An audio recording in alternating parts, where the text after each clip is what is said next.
Hi, students, let's get started with the subject Science, Chapter 6. Pressure, Winds, Storms, and Cyclones. You must have observed fallen leaves on the ground swirling in the air or being swept away, and trees swaying or even bending when a strong wind blows.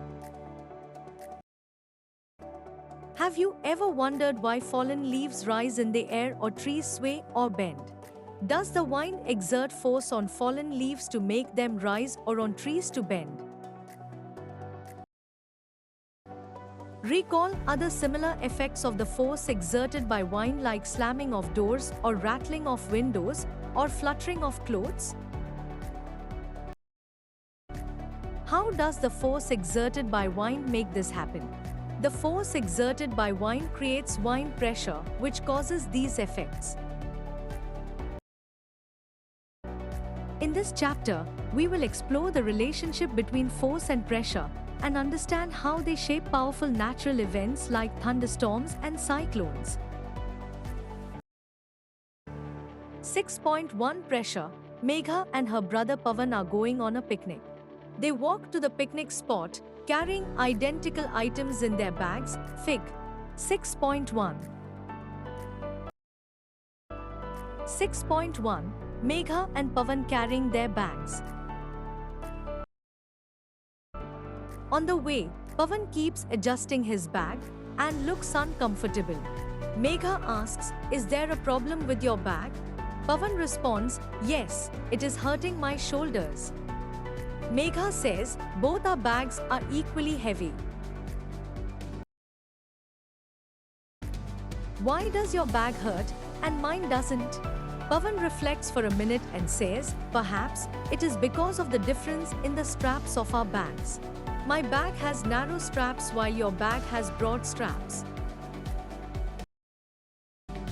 Can the shape or size of the straps really make a difference? Let us try to find out. When we carry a bag, we feel its weight because of the force of gravity acting on our shoulders.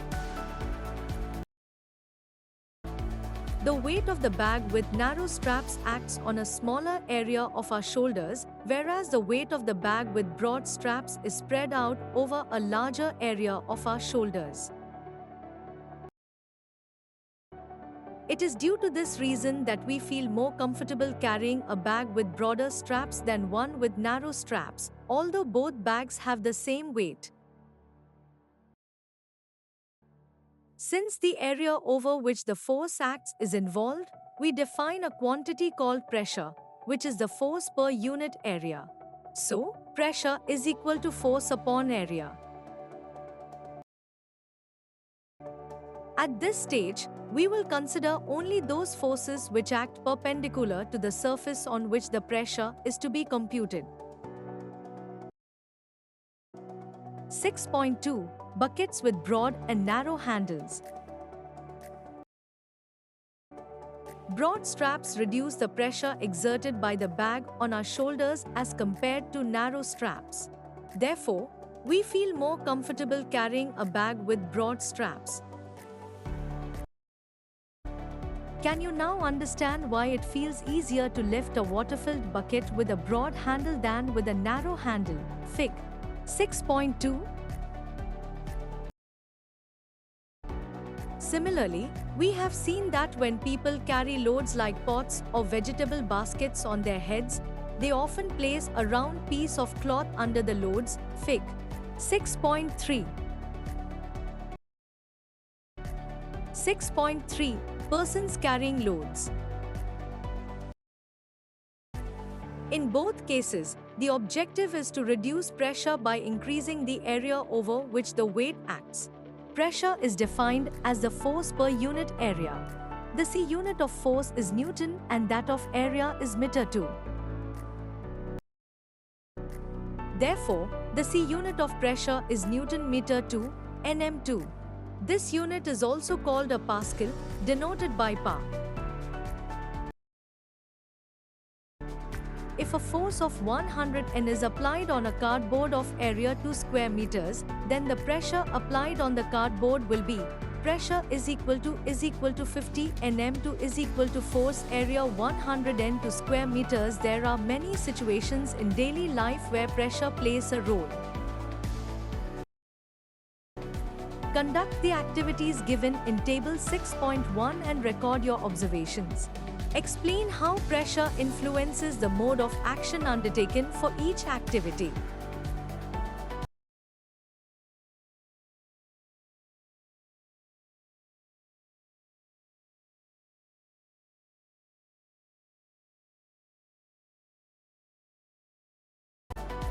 Safety first. The activities listed in Table 6.1 should be conducted under the supervision of an adult.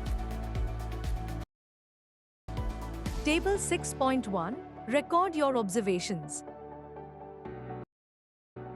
What can you conclude from your observations in Table 6.1?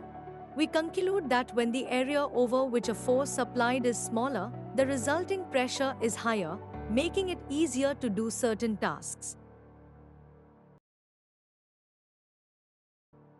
This is why it is easier to drive a nail using its pointed end, and it is easier to cut an apple with the sharp edge of a knife. You must have seen overhead water tanks, Fig. 6.4, in your locality or on the rooftops of houses used for water supply. Why are these tanks always placed at a height? 6.4. Overhead tank. Do liquids also exert pressure? Let us find out by conducting the following activity. Activity 6.1. Let us try and find out. 1. Take two transparent glass or plastic pipes of the same length, about 25 centimeters, but of different diameters, as shown in Fig. 6.5. Take two good quality rubber balloons. Attach them to one end of each pipe. Clamp the pipes on a stand as shown in Fig. 6.5. Now, fill both the pipes with water up to the same level about halfway. Observe what happens to the balloons. Do both balloons bulge? Do they bulge to the same extent? What can you infer from this activity? You must have observed that the two balloons bulge to the same extent. Why is it so? 6.5. Equal heights of water columns produce same bulge in balloons. Notice that because of the different diameters, the weight of water in the two pipes is different. However, the bulge in both the balloons is the same. This means that the weight of water in the pipes could not be responsible for the extent of the bulge of the balloons. Could it be that the water column is exerting pressure? Yes, it is the pressure exerted by the water column which is responsible for the bulge. That is why equal water column heights produce equal bulges in the balloons despite their different diameters. What will happen to the bulge of the balloon if we increase the height of the water column? 6.6. Higher heights of water column produce bigger bulge of the balloon. Pour some more water in any one of the pipes used in Fig. 6.5. Observe the bulge of the balloon. Repeat this process a few times, adding more water each time and noting the extent of bulge as shown in Fig. 6.6. Do you see any relation between the amount of bulge of the rubber balloon and the height of the water column in the pipe? You must have observed that the bulge of the balloon increases as the height of the water column increases. Thus, as the height of the water column in the pipe increases, the pressure at the bottom of the pipe also increases, which causes the balloon to bulge more. So, we can say that the pressure exerted by a liquid in a vessel depends on the height of its column.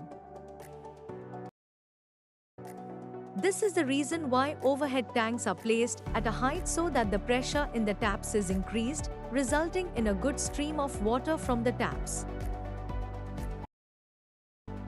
Suppose you are living on the second floor of a 3-storied building and an overhead water tank is placed on the top floor.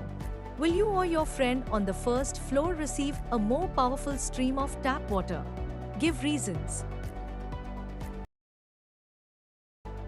Do liquids also exert pressure on the walls of the container? Let us find out by conducting the following activity. Activity 6.2. Let us find out. 1. Take a used plastic bottle and remove its cap. Make 4 small holes near the bottom around the sides using a needle or a nail.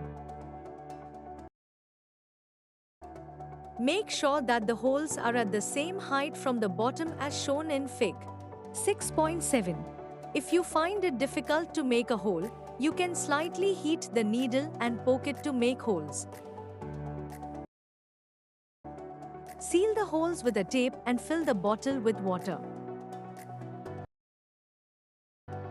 3. Now, remove the tape from all holes at the same time. What do you observe? 6.7. Liquid exerts pressure on the wall of the container. You observe water flowing out through the holes on the sides of the bottle. What can you infer from this observation? It indicates that water also exerts pressure on the sides of a container. Therefore, we can conclude that liquids exert pressure not only at the bottom of the container, but also on its sides. In fact, liquids exert pressure in all directions. You must have seen water spurting out like a fountain from leaking joints or holes in water pipes. Can you explain why this happens? Is it due to the pressure exerted by water on the walls of the pipes? Ever heard of? Do you know that the base of a dam is much broader than the top? This is because a broad base not only supports the structure of the dam, but also withstands the horizontal water pressure near the bottom. Fig. 6.8. The water stored in the dam exerts pressure horizontally on the side walls of the dam and vertically on the floor due to the height of the water level. 6.8. Dam. The pressure which acts horizontally is very large near its bottom. Thus, to withstand the pressure, the base of the dam is made broader. Let us now try to understand if air also exerts pressure. 6.2. Pressure exerted by air. You already know that air is all around us. The envelope of air surrounding the Earth is called atmosphere. The atmospheric air contains nitrogen, oxygen, argon, carbon dioxide, and other gases in small quantities. The atmosphere extends up to many kilometers above the surface of the Earth.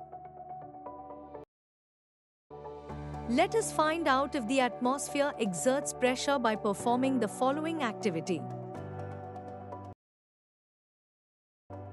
Activity 6.3. Let us explore. 1. Take a paper plate, invert it and attach a stick to it as shown in Fig. 6.9a. Place it on a plane surface. 6.9a. Inverted paper plate setup. Take 2 identical sheets of chart paper about 70 cm times 56 cm each. Fold one sheet twice and make a hole in the center of the folded chart paper sheet, big enough for the stick to come out. Place the folded sheet on top of the inverted paper plate as shown in Fig. 6.9b. 6.9b. Inverted paper plate with 2 folds of chart paper. Now, try to lift the paper plate covered with a folded sheet using the stick.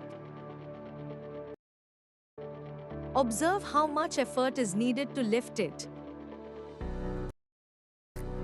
Now, place the second unfolded chart paper sheet in place of the folded sheet. Make a hole at the center of this chart paper for the stick to pass through. Cover the paper plate with the unfolded chart paper as shown in Fig. 6.9c. 6.9c. Inverted paper plate with unfolded chart paper. Lift the paper plate again and feel the effort needed in doing so.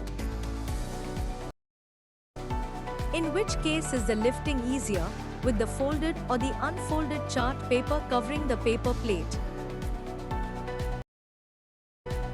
You would have observed that more effort is needed to lift the paper plate when it is covered with the unfolded chart paper than with the folded chart paper. When we cover the paper plate with unfolded chart paper, the area of the covering sheet increases. The effort needed to lift the paper plate increases. Notice that the weight of the covering sheet has not changed. What can you infer from this? We can infer from these observations that air exerts force on the covering sheet, which makes it difficult to lift the paper plate. Moreover, this force increases with increase in the area of covering sheets. It means that the air is exerting a force on the paper plate, which increases as the area of the sheet covering it increases. As force per unit area is pressure, we can conclude that air exerts pressure on the paper sheet. In fact, air exerts pressure on all objects. The pressure exerted by air around us is known as the atmospheric pressure. You must have experienced that when you blow air into a balloon, it gets inflated. Why?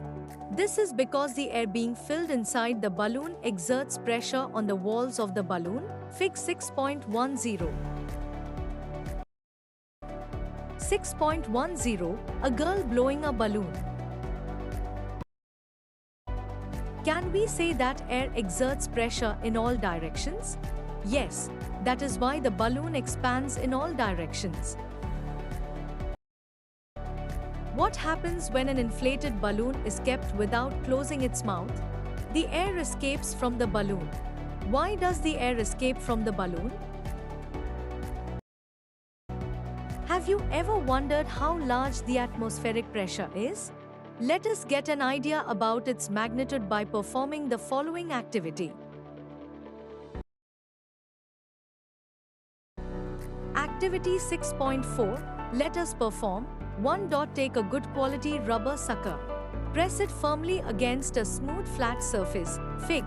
6.11. 6.11. A sucker. Do you realize that it sticks to the surface? Now, try to pull it off. Do you find it difficult to pull it off? When we press the sucker, most of the air between its cup and the surface on which it is placed is pushed out and the air pressure inside it is reduced. The sucker sticks to the surface because the pressure of air surrounding the sucker is higher than the pressure exerted by the air inside the sucker. To pull the sucker off the surface, the applied force should be strong enough to overcome the pressure difference between outside the sucker and inside the sucker. Do you know how large the atmospheric pressure is? The force exerted by the atmospheric air column over an area 15 centimeters times 15 centimeters is nearly equal to the force of gravity on an object of mass 225 kilograms, 2250 N. The reason we are not crushed under this weight is that the pressure inside our bodies is also equal to the atmospheric pressure. This balances the pressure exerted from outside. The pressure inside our body is caused by the movement of fluids and gases in tissues and organs of the body. A step further, The SI unit of pressure is nm2, also known as Pascal, Pa.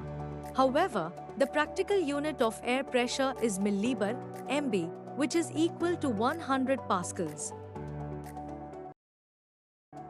Air pressure is also expressed in hectopascal, hPa, which is equal to 100 pascals. 6.3 Formation of wind. You must have noticed that on some days, the wind blows strongly, whereas on other days, it is calm. Sometimes, wind becomes so strong that it causes damage to life and property. You must have seen that when an inflated balloon is kept without closing its mouth, the air from the balloon escapes. Recall that when there is a puncture in the bicycle tube, the air escapes and the tube collapses. In both of these cases, does air move from a high pressure region to a low pressure region? Does the difference in air pressure have anything to do with the formation of winds? How do winds form? Let us find out from the following activity. Activity 6.5. Let us observe 1. Take two similar balloons made of thin rubber and a drinking straw. Insert one end of the straw into one balloon and secure it with a rubber band or thread. Now inflate the second balloon and hold its mouth with your fingers so that air does not escape. Insert the free end of the straw into the neck of the inflated balloon and secure it with a rubber band or thread. Make sure that the air does not leak from the balloon as the straw is inserted in it. Now you have one end of the straw inside the inflated balloon and the other end inside the uninflated balloon as shown in Fig. 6.12. 6.12. Air moves from a high pressure region to a low pressure region. Predict what would happen to the balloons. Observe what happens to both the balloons. Did it happen as predicted? Do you observe any change in the size of the balloons? Write down your observations. What can be the reason for the change in the sizes of the balloons? The air pressure in the inflated balloon is higher than that in the uninflated balloon. As a result, some air moves from the inflated balloon to the uninflated balloon, resulting in changes in the size of both the balloons. Do you notice that after some time both the balloons attain almost the same size and the flow of air stops? Why does the airflow stop? The flow of air continues till the air pressure in the inflated balloon is higher than the air pressure in the uninflated balloon. The airflow stops when the pressure in both balloons becomes equal. At this stage, both balloons are almost of the same size. Thus, we can conclude that air moves from a region of high air pressure to a region of low air pressure. You can relate this conclusion to the directions of the sea breeze and land breeze, which you studied in Curiosity, Grade 7. As land gets heated faster than water during the day, the air above the land becomes warmer and lighter. Hence, it rises, creating an area of low pressure. The air from the high pressure region of the sea blows to the low pressure region which develops on the land, resulting in a sea breeze. At night, the water is warmer than the land. Therefore, a low pressure area develops above the sea. As a result, wind blows from the land to the sea, giving rise to land breeze. Thus, the phenomenon of land breeze and sea breeze is mainly due to the pressure differences over the land and the sea. If we could measure the speed of the escaping air in activity 6.5, we would find that the speed of the air is higher if the pressure difference is higher. have read that high-speed winds can blow off roofs. I wonder how? 6.4 high-speed winds result in lowering of air pressure. Activity 6.6. Let us observe. 1. Take two balloons of the same size. Inflate both balloons and tie strings to them. Hang the two balloons from a stick, leaving a gap of 6 to 10 cm. Fig. 6.13. Now, blow air into the narrow space between the balloons. What happens to the balloons? Note down your observations. Now blow harder and observe. 6.13. Blowing between two balloons. When you blow between the two balloons, you observe that they move towards each other. This happens because when you blow air between the balloons, a low pressure area is created between them. The higher air pressure surrounding the balloon pushes them towards each other. You must have observed that blowing harder increases the speed at which the balloons approach each other. What can you infer from this activity? We infer that high-speed winds are accompanied by a reduced air pressure. When high-speed winds blow over houses, a low-pressure area is created over them, as high-speed winds are accompanied by a reduced pressure. Therefore, the air pressure above the roofs of the houses is lower than the pressure below them. If the pressure difference is large and the roofs are weak, they may be blown away, as shown in Fig. 6.14a. 6.14a. Roof of a house blown away. That is why it is safer to keep doors and windows of the houses open during storms with high-speed winds. When the same wind moves over the roofs and through the houses, the pressure difference between inside of the houses and over the roofs is reduced to a large extent. 6.14b. Roof of a house intact. This helps prevent the roofs from being blown off as shown in Fig. 6.14b. You must have experienced that when high-speed winds blow during storms, they are sometimes accompanied by thunder and lightning. Let us learn more about them. 6.5 Storms, thunderstorms, and lightning. Have you heard the sound of thunder and seen lightning during the rainy season? Yes, the sound of thunder is so frightening. Usually there is heavy rainfall too. 6.15 Strong winds going up and down. When land gets heated, the warm and moist air, being lighter, rises, thereby creating a low-pressure area. Cooler air from the surrounding high-pressure areas flows to take its place. This air, in turn, gets heated and rises.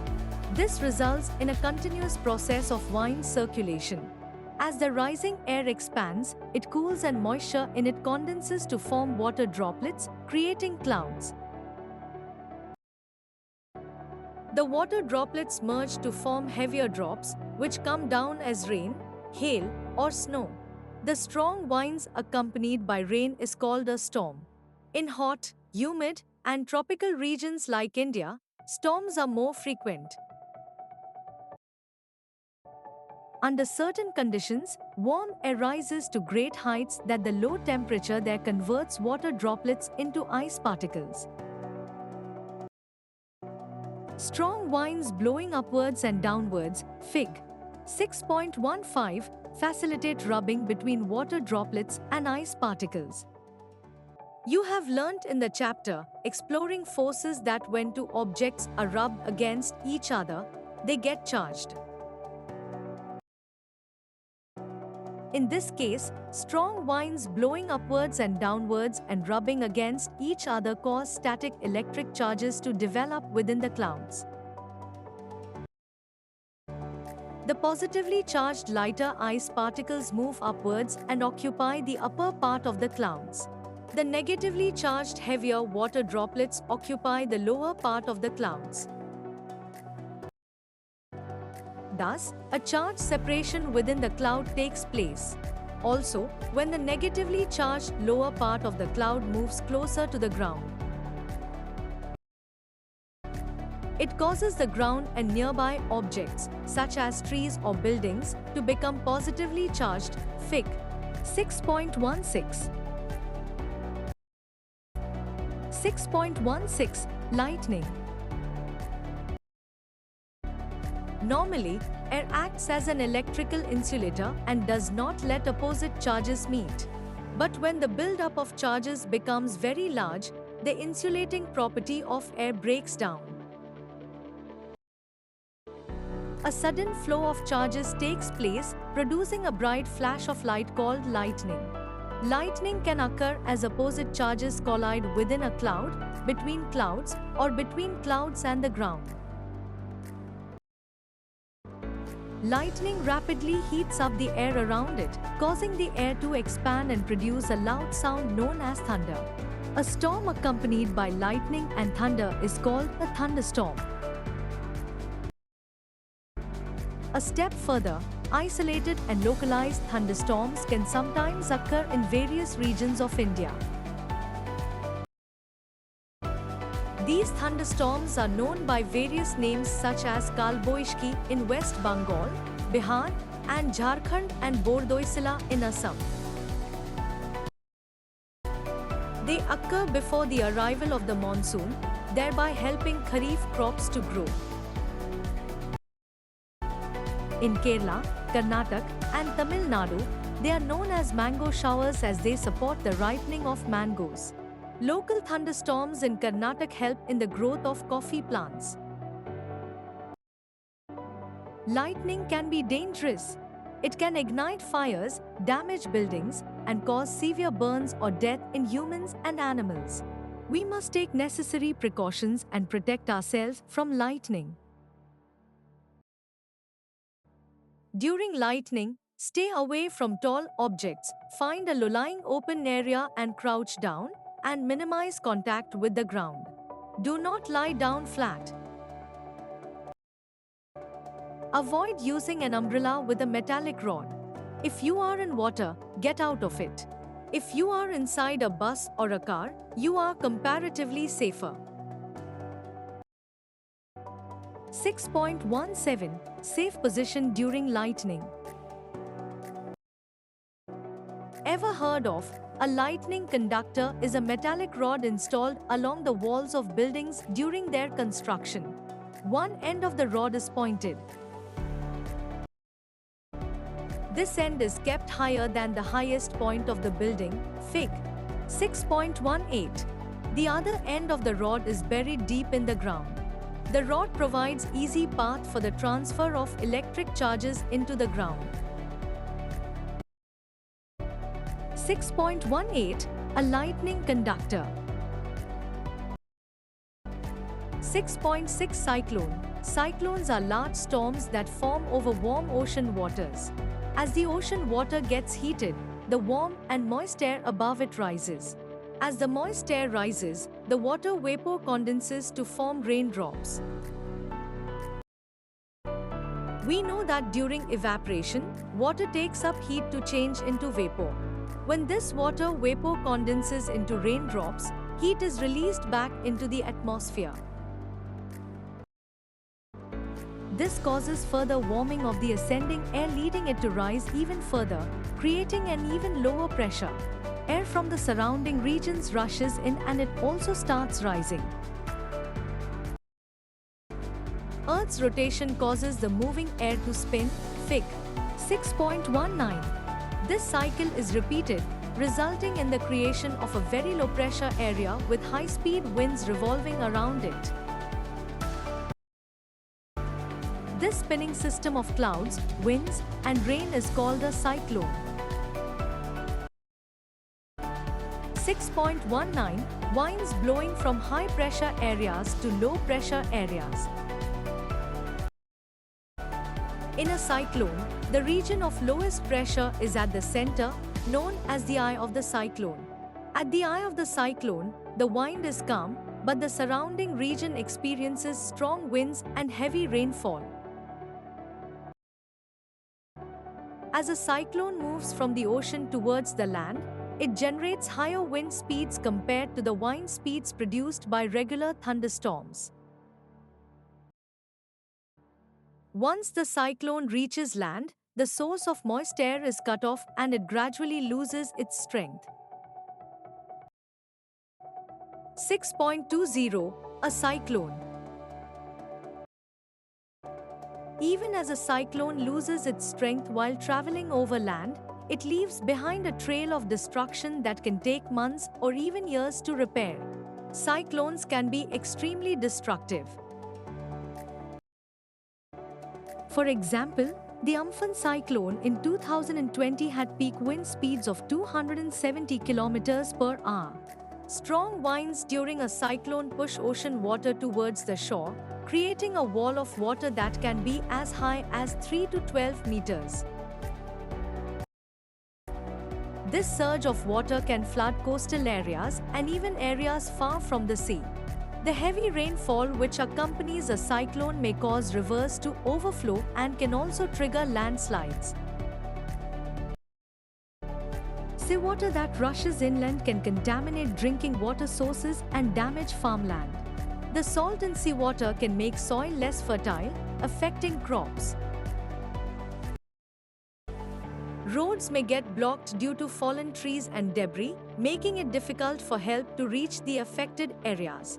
Power outages can last for days, disrupting emergency services and daily life.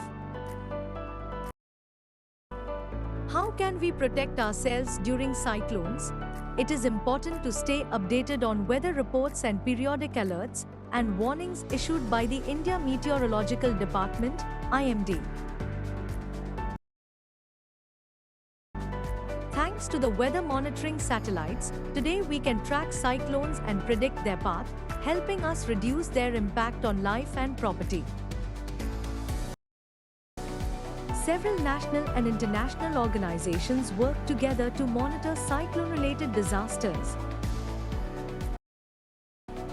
If you live in a cyclone-prone area, keep an emergency kit ready with essential items. During a cyclone, quickly move to a nearby designated cyclone shelter. Let us wrap up. Cool air rushes to occupy the low-pressure area. Warm air rises, creating a low-pressure area. Warm air rises, cools, and the water vapor condenses to form clouds. Bigger water drops in the clouds fall to the ground as rain, hail, or snow. Positive and negative charges are created in the clouds by strong winds blowing upwards and downwards. Under certain weather conditions, storms may develop into cyclones. When positive and negative charges meet, they cause lightning. Lightning may occur within a cloud, between clouds, or between a cloud and the ground. Thanks for watching.